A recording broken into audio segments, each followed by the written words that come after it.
Ocala's information station, 1370 WOCA. Ocala.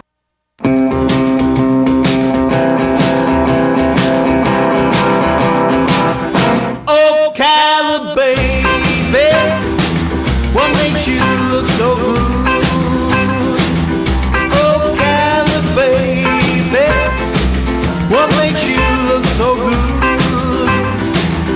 Why don't you love me like I know you could? Well, we do love you. Well, we love Kelly. 5 minutes after 10 o'clock, it is time for Ocala Magazine Radio. Kelly Hart is in the studio, the effervescent Kelly Hart. I haven't used that in a while. And got another good show. And good morning, Kelly. How you doing? Good morning. Wonderful. How are you? Pretty good. Very good. It's a beautiful day. Excited about a beautiful weekend. I'm hoping that maybe it'll stay this way for a little while so we can enjoy it outside and hope so. Yeah. Not have to stay trapped inside. That's getting a little old, but we'll enjoy it while it's here. Every day. Yes, every day. I do have a great show today. One of the features that Ocala Magazine is spotlighting in our July issue is wedding venues and wedding catering. And we're very fortunate. I think I've said this before, in that we have, where we live here in Ocala in Central Florida, we have an opportunity to have weddings all year round, where some places have different weather conditions that prevent them from being able to have outdoor weddings. And we have so many beautiful locations. So we wanted to just spotlight on that to remind people of the many different venues that we have here. But more importantly, what goes into choosing a venue, because there's so many different things to consider. And typically when a bride gets engaged, and maybe even before she gets engaged, she's already planning. So she's kind of already has in mind this dream wedding or what she wants to do. But the minute that there's a date, we begin this planning process. And one of the, probably to me, besides maybe the dress, is the venue as far as being most critical and important, because it's kind of where you set the stage for the overall event. And so I have with me this morning Arden Tillman. She's the president of BG Capital Ocala. And inside of this month's issue, you'll see that there's a beautiful spread about a wedding oasis that is Silver Springs, which we have known to be this theme park and a place to swim and a place to picnic, and over the years it's transformed so much. And it's a wonderful location to have a wedding. And I'm going to let her first kind of tell you how it came to be that BG Capital took over Silver Springs, so that people understand that transaction, and then we'll get into the Springs as a venue itself for weddings. So good morning. Thank you for being here. Good morning. So tell us a little bit about how BG Capital is involved with Silver Springs. Well, BG Capital is the majority shareholder in Silver Springs Management, LLC, and we are the official concessionaire of Silver Springs State Park. So what that means is the park and the land is owned and managed and maintained by the DEP, Department of Environmental Protection, and it is their sole focus to manage the land. So of course we have all these wonderful resources and activities that are available, so they seek a concessionaire that has a little bit more expertise in running venues like that. And so when the process began to bid out who the concessionaire would be, our company proposed a bid, and thankfully we were selected. So we have been managing the concessions in the park since October 1st of 2013. That's great. How's that transition been going? How do you feel like has it resurrected the park as a whole, and what opportunities does it bring to Ocala? Sure, yes. It's definitely rejuvenated the park. Of course, we went from more of a theme park attraction, and the entire goal is to move the park back to a more natural setting, to a state park. Now, there are different benefits that state parks offer than, say, an attraction might offer. And so there's been a lot of construction, there's been a lot of updates to the infrastructure and facilities, and a lot of improvements. That facility and several of the buildings that compromise our property have been there for years. So a lot of them are getting a facelift, some of them are coming down, new facilities are being built, and so the park has a completely different face than it did even just a few months ago, and that process is ongoing. So even over the next 2.5, 3 years, there's going to be ongoing improvements. Now, the majority of the construction is coming to an end this month, so the park becomes more accessible and more enjoyable to guests that might want to come in, particularly for social events and gatherings like weddings or family reunions. So we're very excited to be able to host significant events for families and the community in general in such a beautiful setting in the state park. This park really lends itself well, more so than other parks do because of the infrastructure that's there. It's gorgeous. It's a great place. And let's talk about the opportunities there specifically for families. So if a family wakes up and they want to go out and enjoy a day at the park, what is admissions, what are the hours, and what concessions are available to them once they get inside? Sure, great question. So the only admissions, it's a state park entrance fee, just like every other state park in Florida, and it's broken down a couple different ways, but it's basically $8 for the car to enter the state park. Mm-hmm. That's all it takes to get into the park. Now, once they're inside, Silver Springs Management offers a lot of different activities. We have the glass bottom boats, of course, and we started offering longer, more extended tours, and we're doing some private tours now. There's just such a wealth of history and interesting facts and trivia that people don't always realize are there on the river. So we're trying to expand that and make that a feature.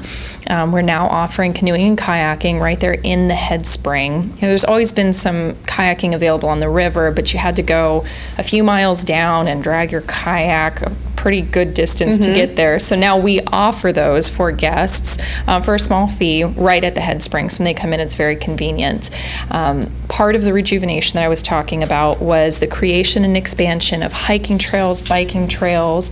There is the opportunity to go on horseback rides on what used to be Silver River State Park. It's all one park now. And we're going to continue expanding the park as an ecotourism center, as well as a place that truly belongs to the community. We've done a lot of events that support community groups that benefit, our surrounding neighbors and friends. And so we're going to keep building that up. And in my mind, that definitely includes important events such as weddings. The park really belongs to the community. It's a state park, so the people who own it are the surrounding citizens, and we want to make that as available to the citizens of Ocala as we possibly can. Certainly, and I can recall going with my mom and dad when I was really young, and there was an opportunity to swim, and I have not been back since the transaction and everything has happened, and then how it reverted back to a state park. So I've seen a few questions just on social media, people wondering, can you swim there? Is that something you can do, at the moment, no. Okay. However, part of the process and the stages and the strategic implementation will allow for swimming beginning next summer. Okay. So there's actually some reconfiguring of different parts of the park, and they're laying out a new swimming area, and we're very excited that you'll be able to swim there next summer. Well, he was very excited. Yeah, I heard, yes, he was thrilled. The gentleman at the window is thrilled. So you'll be seeing him there. Okay, and then another question that I've seen is in reference to food. Is food and coolers something you're allowed to bring in, or is there food for sale within the park?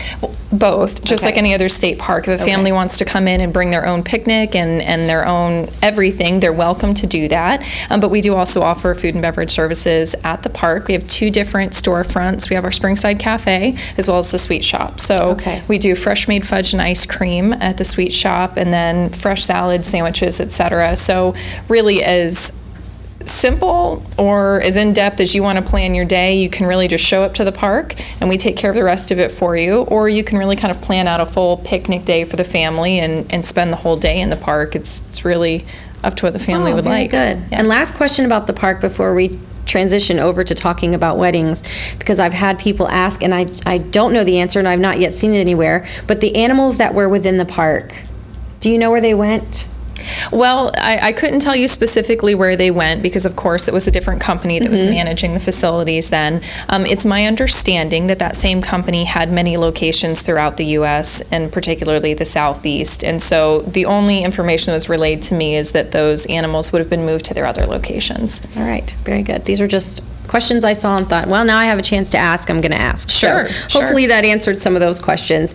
But now I want to talk about Silver Springs in the way of a wedding venue, because as you said, there are indoor facilities that are available to brides and there are outdoor facilities available to brides and grooms. And so first, let's talk about the outdoor facilities themselves. What within the park, or where within the park, are some of the options for brides and grooms? Sure. Well, the most popular locations in the park, and we have done a few very recently. 2 weeks ago, we had a beautiful wedding right on the Mammoth deck that overlooks Mammoth Spring, which is the largest spring there in the park. And it's just gorgeous. So most of our brides, if they're looking for something that is very unique to the park, there are 3 different spots that lend themselves very well to just beautiful photography in a nice setting. So one of them is on the Mammoth deck that overlooks the springs. One of them is underneath our glass bottom boat dock. It's a beautiful dock, particularly if there's going to be an event in the evening, some uplighting in there. It is gorgeous with the clarity of the water. I mean, it's a beautiful setting. And then we have a nice grassy bank area that's a little bit further down from the head spring, but again, it overlooks the water. So those are the most popular spots on the water. But we do, of course, have the mansion, which is the event stage. But for those of you who haven't seen it, it has a facade of an old style plantation farmhouse, and so it's grand, big white columns out front, and a lot of our brides that are looking for something a little bit more elegant as opposed to rustic might choose that event stage. It's large. It offers a little bit of protection from the rain, and so you've got some protection from the elements there. And those are the most popular spots right now. Okay. And let me ask you this, whenever brides and grooms, because I know sometimes when you're having your ceremony and your reception at 2 locations or the same location, or you're trying to get dressed, there's always a coordination process that goes into that. Sure. And let's say that a bride decides she wants to have her ceremony there at the park and wants to be able to get ready and get dressed there. Is there a facility for that? Yes, there sure is. And what we do, the beauty of our relationship with the DEP and our responsibility for managing is that we have an incredible amount of flexibility. So whereas many venues will have, here's your dressing room and here's your bathroom, that's the end of the story, what we try and do every time a bride comes to us is really understand what her needs are. And also, dependent on the location, that would change where you might want to get ready and where your guests are going to congregate. So we do have a couple of locations close to each of those wedding spots that I was talking about that can easily be used as a staging area or ready room, either for vendors or the bride and her party themselves. So that's good. Everything. We like to tell our brides when they come in that we can accommodate them for as much or as little as they would like. It's so important. I'm getting married in 6 weeks, so I understand. That's Yes, funny. So you're in the process yourself, so you know all of these questions that brides ask. And that's what we did when we wrote the article. We went through a checklist. If you're going to look for a venue, what are some questions to ask? And one of the things that we talked about was accommodating guests. And I can recall going to a wedding one time that was in a huge church, very gorgeous, very beautiful. And she probably had maybe 50 to 75 guests. And although everybody showed up in such a huge church, it still looked very empty and still felt very empty. So I touched on the fact that you need to take into consideration the number of guests, because you want it to look as though your event is filled and full and buzzing, and not just this empty kind of vacant, where is everybody, or no one showed up, even though everyone you invited showed up. So try to coordinate the number of guests you have, of course, with your venue. And for something like Silver Springs, the beauty of it is it's acres and acres and acres of land, and so it can accommodate the smallest of weddings to the largest of weddings. Yep, absolutely. Since I've been on board, I think our smallest wedding was comprised of about 15 people. It was a very low-key ceremony, and we've had brides with 350 guests, entertain our venue. And so because of our flexibility, because we have multiple wedding location sites, as well as, all of the things that go along with that, whether you need a tent or tables or whatever it might be, we can really configure all of those areas to be very customized to the bride and what she's looking for in that day. And if we have a bride that's afraid of rain, which some brides are, and they don't want to choose an outdoor wedding, even if it's in a very lush, scenic area such as Silver Springs, you guys do offer a ballroom, or what would we call the? We do. We have a banquet room on site, and it is the entire front of the banquet room is all glass, and it also overlooks the springs. Now, it's not quite as close as the deck that is literally on the edge of the spring, but it still overlooks a beautiful, beautiful scenery. So even in our banquet room, you still get that unique feel and the beauty that is the park. And is this the room that you were telling me in the lobby is getting the facelift and the updates? Yes, yes. Just about everything in the park is getting a facelift and update. So, like I mentioned this month, kind of the heavier lifting, the construction side of that is going to wrap up. And so then the finer details, the refinement, and the room right now, it dresses up beautifully. It's kind of a blank palette, which is great because every bride has their own idea in mind for their theme. But that room, it will be expanded, and some of the little improvements that are just ongoing will continue to happen in that banquet room. Ladies, you have a phone call? Oh, great. Thank you. Good morning. You're on the air. Good morning. Morning, ladies. Are there any plans of continuing the concert series there? Oh, great question. Yes, there are plans. We're actually going to roll out a small concert series this fall. We're working with a few partners, so I'm not gonna take their thunder, I guess, but we've got some A-list concert series or artists that are going to be joining us this fall, and then going into next year during the spring and the fall again, when the weather conditions are so nice out in the park, we will be reinstituting that concert series. So please check out our website to keep up to date on that information. It's www.silversprings.com. Have you participated in some of the previous concerts? Oh, yes. And we were season ticket holders for as many years as we come and lived in Florida. Very good. And so if someone's listening that's never been to a concert, you can definitely encourage them to partake in those, right? Yeah, oh, absolutely. Without a doubt, I've seen every big name artist you can name, country, western, and everything else out there. And it's just a wonderful venue. I really missed it that it's kind of been downsized a little bit, but are you saying now that the state's going to run this, or will that be private enterprise running the concerts?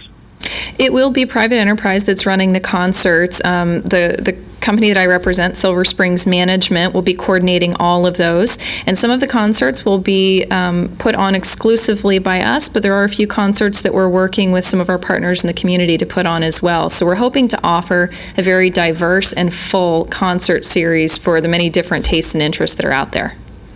Thank you very much, and I can't wait for that concert series to start. Well, I look forward to seeing you there. Thank you. Very good, yeah. Very good. That's a good question. I wondered that too. Yeah, well, it's so nice that some of the things we're so familiar with and that we really enjoyed are still going to be a part of the agenda there at the park. But then there's some other things like the kayaking that we've never been used to because it's not been something that the park has offered. Yeah, absolutely. And that has been one of our priorities from day one, is to really take a step back and recognize that the park, while it's a wonderful opportunity and we enjoy running it, it truly belongs to the community. And so the activities and the things that we offer are centered around what the community is asking for. So with the long, rich history of the park, it's kind of easy for us to go through the pages of time and say, wow, this was a really key event that the community loves. They still talk about it. And so we're trying to kind of bring back the best of the best while also building up the park as an ecotourism center. That's great.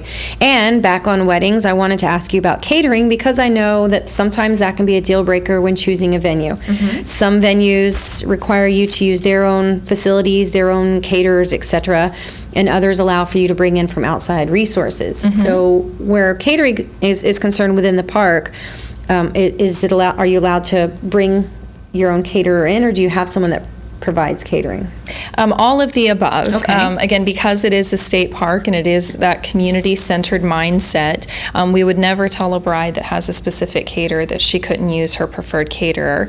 We do also offer catering services in-house through our food and beverage restaurants, and then we have some preferred caterers that we've worked with in the past. We're familiar with their style and their quality, but of course, if a bride has her heart set on a caterer, big or small, for any reason, she's welcome to bring in her own. And big question, are you allowed to have alcohol inside the park on your wedding day?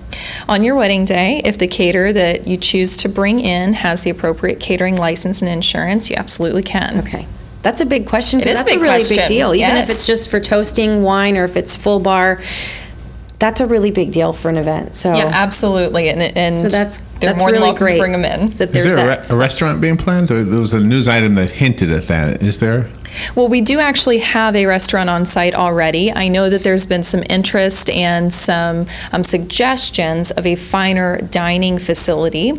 And that's something that as some of our current offerings become more established and grow in popularity, that will be considered. But, I wouldn't say look for it in 3 months. Right, That's right, something right. that's a little down the road. But it's on the table.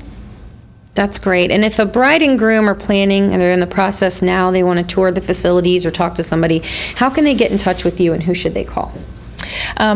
Wendy Witulski is our event coordinator, and she has a staff that works with her. They can request information from our website. We can email it to them. And of course, they can call in and speak directly with Wendy to really get a feel for what we can offer. And like I mentioned before, we really do try and focus on what each unique bride is looking for. So we like to start with a conversation because then it enables us to send them more accurate information for what their goals are. That's very good. And I do encourage everybody who has not seen this July issue to pick one up or go online, because you can get all the information, and there are several pictures in here that will give you some idea of some options within the park, as well as reading our venue feature and catering feature that gives you a lot of great information when it comes to planning. Because as you know very well, being in the midst of it, when it comes to planning a wedding or even just an event, a reunion or something of those sorts, there's so much organization.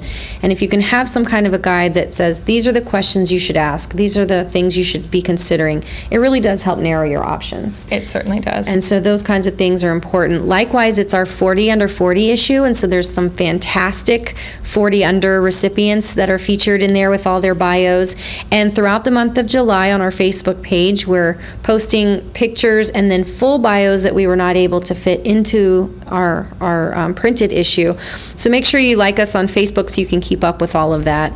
And we are getting geared up already for our Best of the Best awards again for this year, which will not be announced until December, but we start planning really far ahead, because voting, takes time to do the voting and to calculate things and coordinate all of the photos. And every year we kind of get the same feedback. We want new categories. What about this person? Why is this person never nominated? So if you go to our Facebook page and like us on Facebook, you can send us a message and give us some suggestions. We want to hear some new categories. We're only so many brains thinking of things, and we do miss things, and we don't want to. So if you have suggestions for new Best of the Best categories, we want to hear from you. Or if there's a person that you think deserves to be on that list that maybe has been left off or overlooked, you can also send us those names as well, or you can email them to me. It's Kelly with an I at ocalamagazine.com. And we definitely encourage you to check out our online issue. There's so many opportunities on there for you to read at your own leisure, our features, share, and look at the beautiful photography, as well as on Facebook, where we're constantly asking questions and wanting to get your feedback, because the very last page of our magazine, which is our Vox page, our Voice of the People, will pull quotes and put pictures and things that people around the community have said, and it's pretty exciting. It's a fun it's pretty part. exciting. It's really fun to put questions out there and see the response that we get and some of the diverse answers that we get. And right now, I think the new sagging pants ordinance seems to be a pretty hot topic. Yeah, I know I have my opinion about it. I got mine ready to wear. Yeah, I know. There goes all my pants, So that seems to be a hot topic. So right now we have a question that I posted a day or so ago with a link to a related article from the Washington Post, because this has gone national, believe it or not, this sagging pants in Ocala situation. And one of my friends who lives in Los Angeles called me and said, "Is this real, or is this a joke?" And Is I it said, The Onion? I said, unfortunately, this is real, and it's controversial right now. So please check out our Facebook page so that you can tell us what you think about that. And it's very likely that your photo and your quote will end up printed in our August issue. Even if you are wearing droopy drawers? Even if you're wearing sagging pants. Yes. And it's funny because as people are walking by, I'm like looking now at everybody's pants, which I never really did before. I do that all the time. But I'm like, what, is that sagging? Is that sagging? Should I do a citizen's arrest? I don't know. It's just, the things that we're worried about. Well, this isn't city property, so they're safe here. Oh, yes, that's true. I think that was the You have to be on city property. Oh, well, now I'm going to have to just go sit downtown and make citizens arrest. Thanks for clearing that up. I want to thank Arden Tillman for being here this morning. I want to thank her for all the work that they've done with our July issue, getting us this information so that we can spread the word about this new and updated, beautiful venue for our brides and grooms. Thanks for having me. And thank you, Larry, for having us this morning as well. Thank you. All right, we will be right back. This is The Source, WOCA Ocala. You're the man tonight, Ocala, baby. Fox News Radio, I'm Lillian Wu. Both sides of the Ukraine conflict blaming the other for the downing of Malaysia Flight 17, and now Fox News learning some details of a preliminary classified intel report.